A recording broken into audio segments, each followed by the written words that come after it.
Welcome to ChurchMediaDesign.tv tips, tricks, and how-to for you, the church media designer. Well, I'm your host, Brad Zimmerman, and as always, I'm joined by my faithful crew of the three wisest men and Jesus.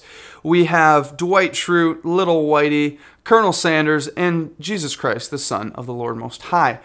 Well, on this week's episode, we're going to jump back into Photoshop and do another Photoshop announcement slide, as well as we're going to do a couple other fun tips with iTunes, and I'm going to give you some freebies, and we got a whole huge episode for you. So if the three wise men and Jesus are ready, let's get into it. Well, today we're going to continue by making another announcement slide.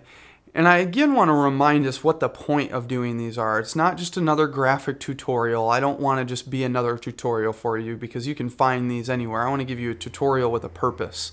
And the purpose is we want to create distraction-free worship environments. That's our goal, so we can help people engage with God and His story and engage their lives with Him. And so on Sunday mornings or whatever your event time is, we want to help that be possible through a distraction-free worship environment. So today we're making this Please Silence Phones graphic.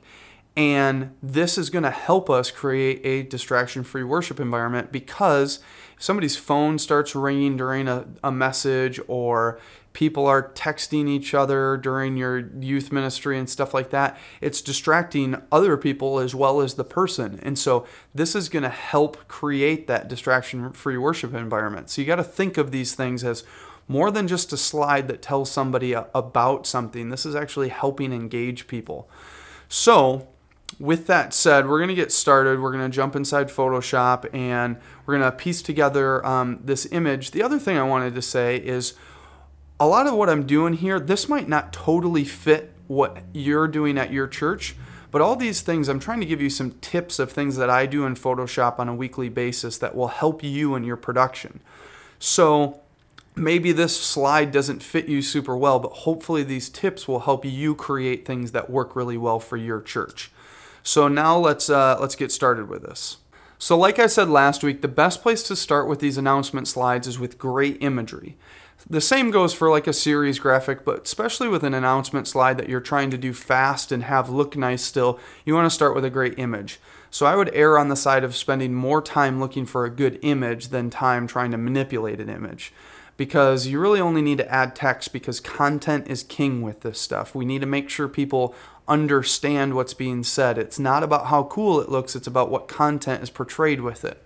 So we're going to head over to sxc.hu, and a big truck just drove by, sxc.hu, and I did a search for a cell phone, and I spent a lot of time. There's 50 different pages of phones on there, and I looked through most of them, and I found this Sony Ericsson phone that I thought was at a good angle for what we're going to be doing today. So I've downloaded that, and if we hop inside Photoshop, we're going to go File, New, and we're going to do a web and video 1024 by 768, our church definition standard.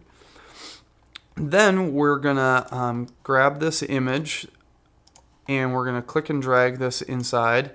And it's quite large, so we'll zoom out a little bit, and I'm just holding Control Alt and Spacebar for zoom out, or you can grab your zoom tool with the Z key. And we're going to just scale this down, constrain the proportions like always with Shift, and holding Alt scales it from the center. A lot of these things are just week in, week out, just getting these things into your head, and so I'm just going to kind of fly through them this week. And I'm just going to get this set up in the corner area so we have a good amount of space for our text. Something like that's pretty good. We already have a white background. You can notice you can see a little bit of a line here at the top, so I'm just going to take our eraser tool and I'm going to grab a feathered brush, maybe 35, something like that, and I'm just going to click once here, shift click across, and well, actually that doesn't look very good. We'll make it a little bit bigger and just kind of feather that out so it's a little bit more ambient looking. Anyway, now we're going to make our text, and we're just going to grab our type tool. We're going to go grab a standard Arial black font, and we're just going to write please in all caps. Scale this down to the size we want it, Control T, and then I'm going to Alt drag a copy of that and change that out to silence.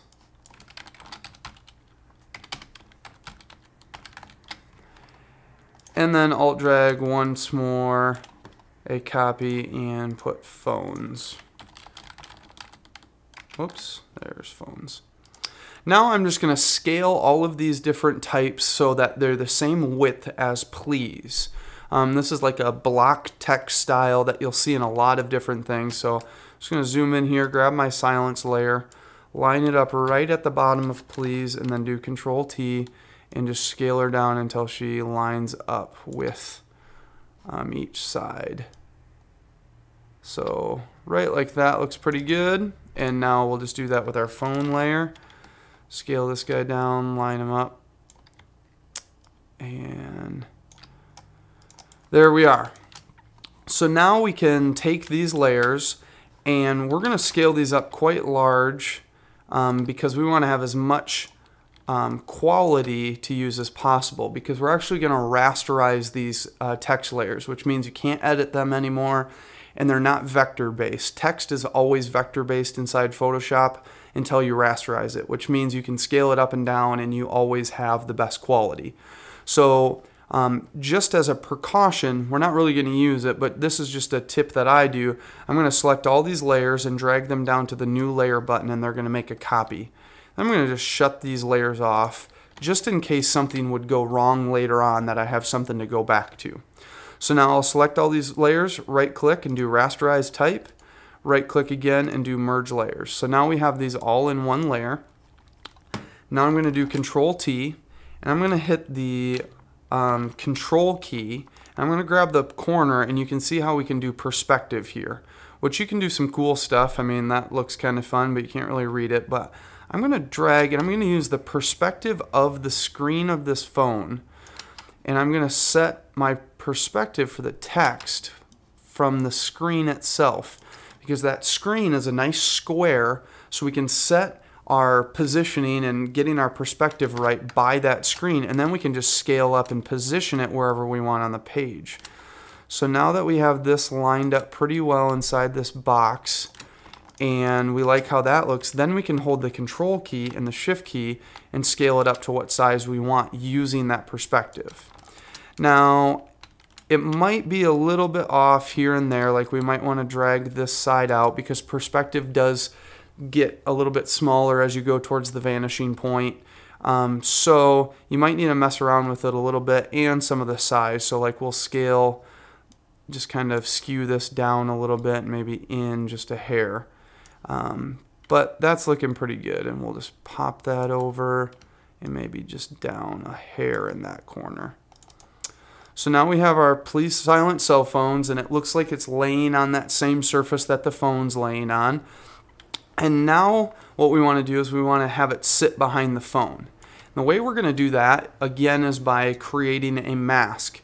And last week we used the color range to set our mask. Well, that's kind of hard with this phone because it has white rims on it, and it would be a lot of extra painting in quick mask mode. So I'm going to teach you another way of doing it using the pen tool. Now you're familiar with the pen tool from Illustrator, but you can use the pen tool inside Photoshop. So we're going to select our phone layer. I've moved my text out of the way a little bit, and we're going to select our pen tool. And now we're going to zoom in, and I'm just going to lay down my first point here, and I'm just going to go through and click and drag, and then like here you can hit the Alt key, and that will let you mess with your handles a little bit. And we're just going to, now one problem that you can't see that I just noticed that I'm going to fix is before you get started, up here with the pen tool, you want to select this box that has the pen tool in the middle, which all that's making is a path. This other one is actually making a shape, which comes in handy if you want a shape, but all we want is a path to use later. So now we'll start that again, click and drag our points, and you can see I'm just going around and I'm setting my outline here. And we can zoom in and out when we need to, and we're just going to make nice smooth lines all the way around our object here.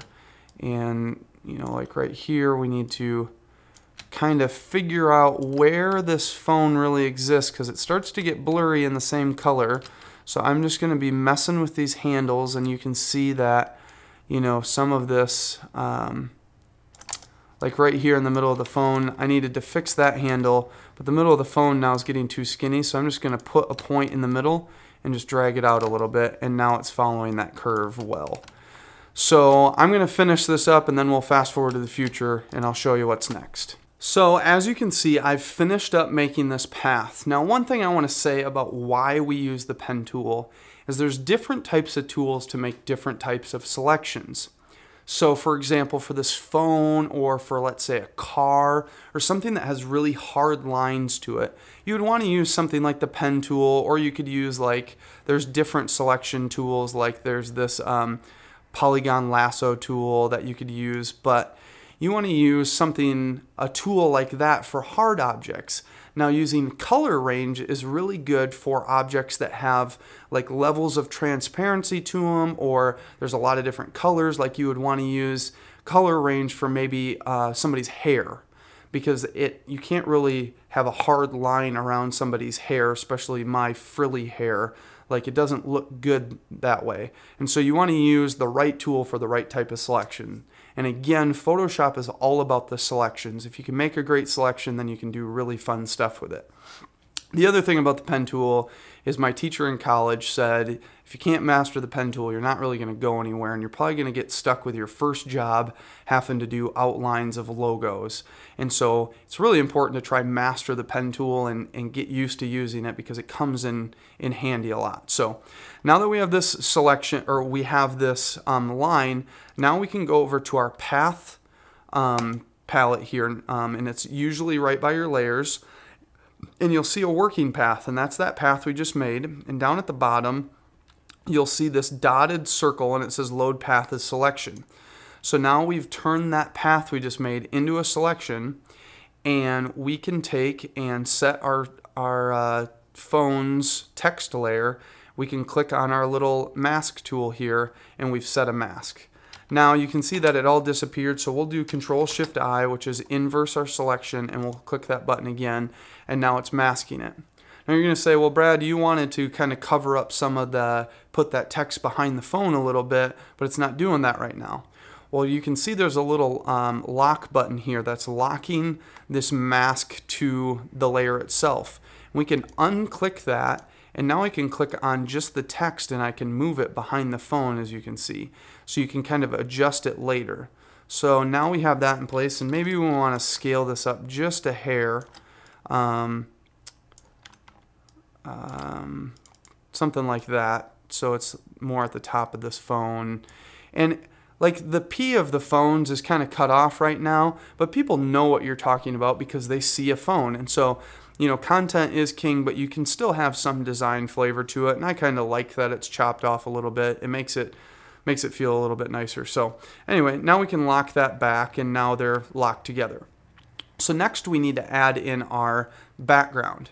So we're going to go back over to Stock Exchange, and I found this, I just searched for metal texture, and I found this nice metal texture.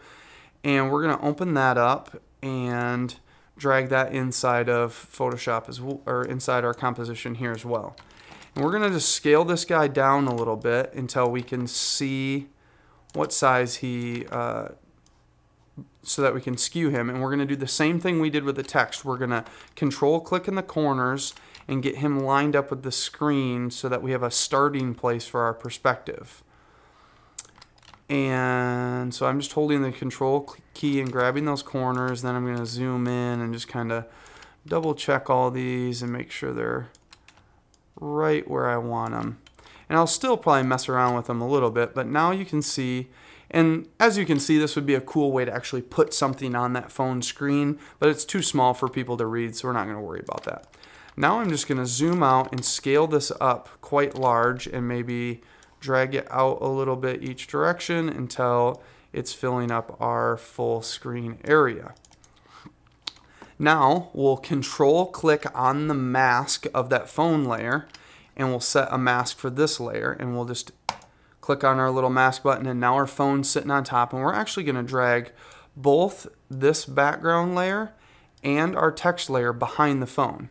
Now you can see we have this white layer and it's not showing through. Well, what we'll do is we'll just set our phone layer to multiply. And now that shadow that you can see, if we shut these off, see how there's a little soft shadow around the phone? Now that shadow is still going to show through on these backgrounds and on top of the phone, so it looks like these elements are a part of the original scene. So now we need to colorize this background texture. So now we're going to go up to Image, down to Adjustments, and then to Hue and Saturation. And we're going to desaturate this image and then hit OK. And now we're actually going to do levels again, and I just hit CTRL L, and I'm going to make this as white as I can with my levels, and maybe darken up some of this stuff on the outside here. Actually, we don't want to darken it up. That's looking pretty good right there. And now what we're going to do is we're actually going to get rid of some of this stuff on the outside. If you look at the original here, we've kind of dimmed out this background and made it so there's just a hint of a texture in the background, and you can tell that there's some texture to it, but not too much. We're going to do that through fading the image out, as well as we're going to use the dodge tool, which basically desaturates a certain range. That's a bad definition, but it's the definition I'm giving you right now, so sorry. And so we're just going to go through and we're going to start dodging some of this corner area and brightening it up, and we'll just keep messing with this until we get the look that we're going for. And I'm going for something that's pretty, and maybe we'll set our exposure way higher to like 100%, and that'll expose it a lot faster. So I'm just going through and I'm just dodging up some of these corners so that it's a little bit lighter, and that we're just seeing part of this texture.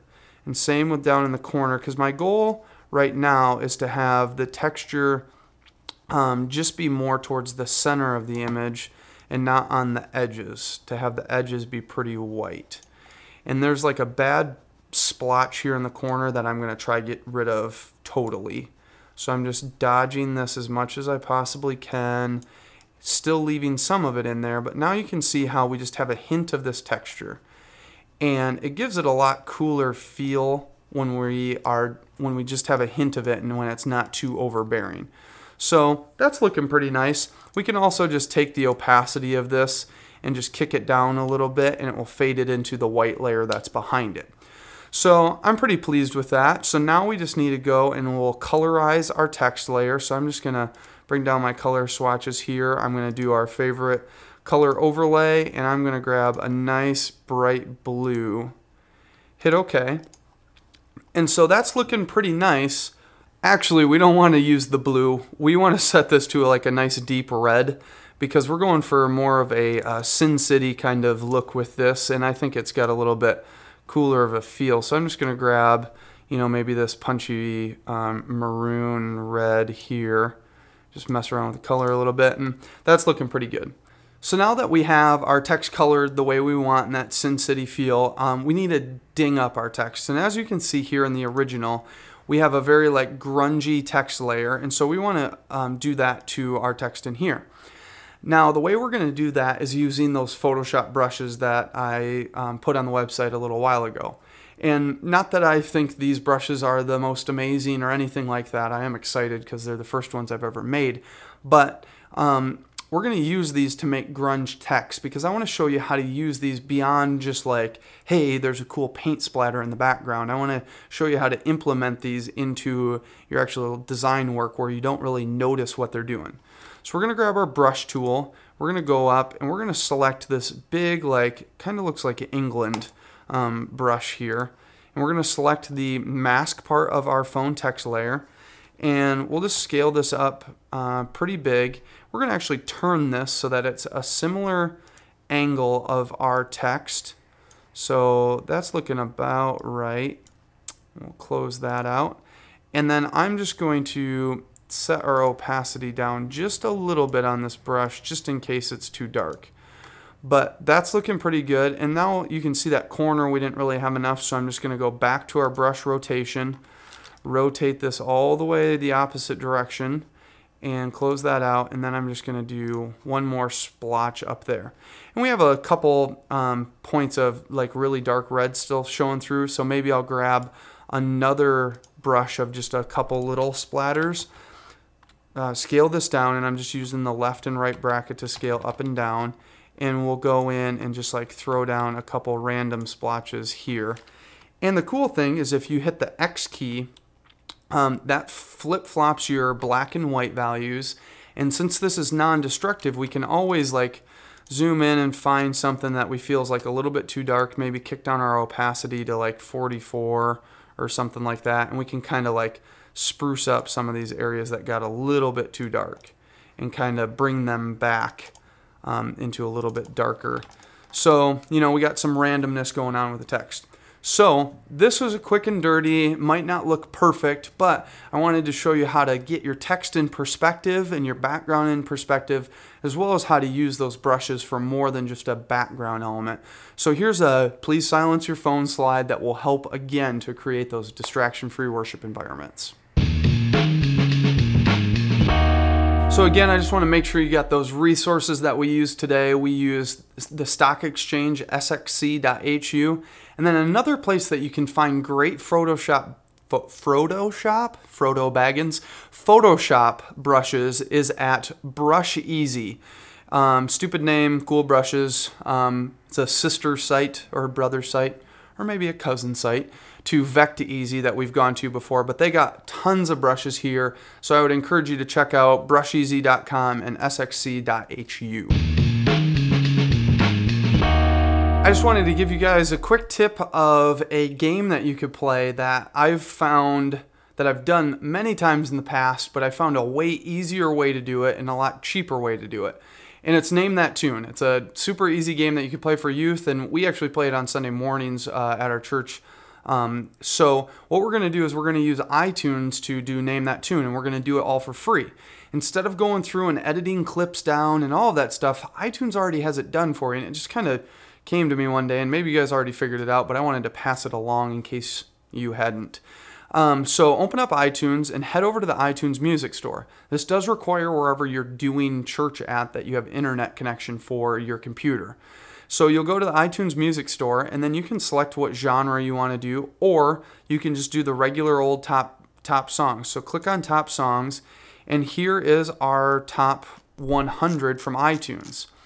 And you can go through, and we can just double click on a track, and it will play a short, they're usually like 30 seconds or, yeah, they're 30-second clips of these different songs. Now you will want to be careful because there are songs in here that you can see that are questionable for church and all of that kind of stuff. So I'll leave that discernment up to you. But I wanted to pass along this idea of using iTunes instead of you having to go through and clip out all these songs and just do little parts. You can use this. It says who the artist is, what their name is. You actually can do this on the fly. We actually did one where we have all these different teams for middle school, and we asked each team to give us a number 1 through 100.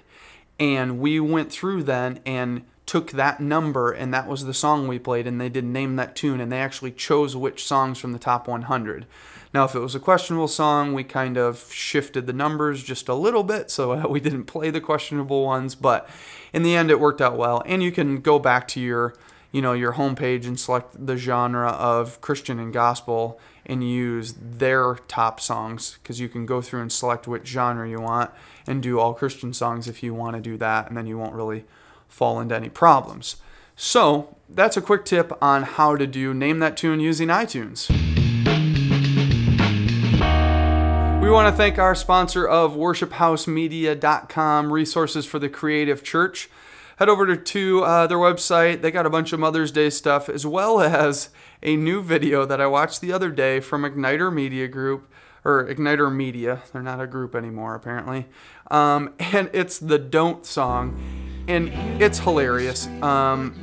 Maybe we'll play a little preview here in the background of it, but it's really funny, and you actually could use it for Mother's Day. It's what you shouldn't say to a woman, basically, and I thought it was freaking genius. So hats off to Igniter Media for this hilarious video. So check out worshiphousemedia.com. Well, this week's freebie is another worship background because we can never have enough for all the different situations that we have going on in the church. So this one I shot a few summers ago, and I live right on Lake Michigan, and so I went down to the beach and got a little beach grass, and it's got a good, nice big area for some right justified text, which sometimes is a little weird, or maybe you center it over to the side. But anyway, this is a great background to add to your arsenal, so check out this great beach background. Well, thanks for tuning in to another episode of Church Media Design TV. I'm so glad you're here, and if this is your first time here, we want to say hello and welcome to the family.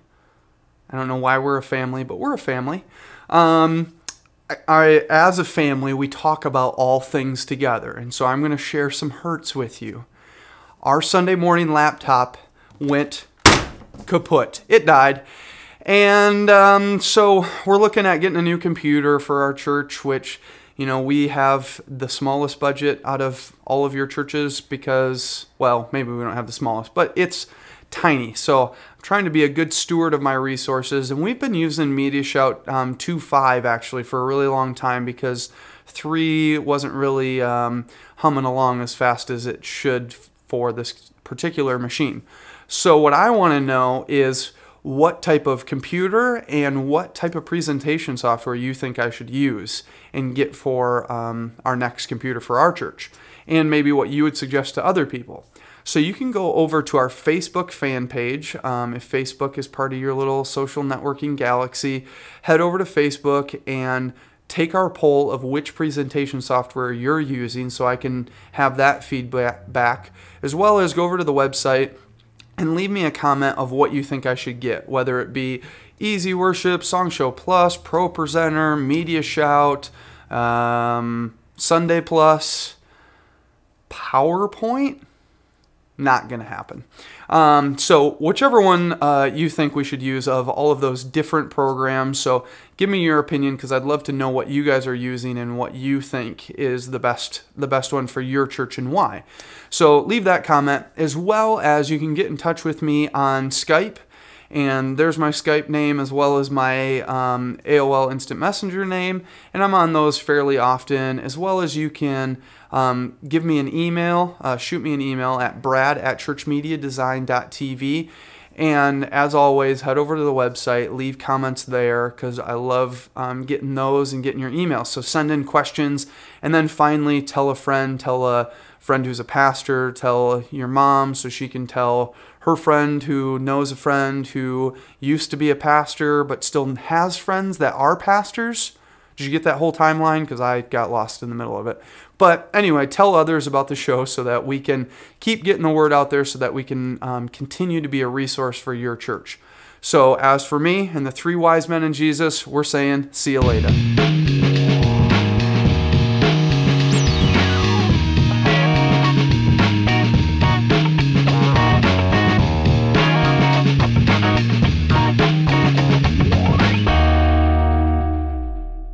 Good, great, grand, alrighty then.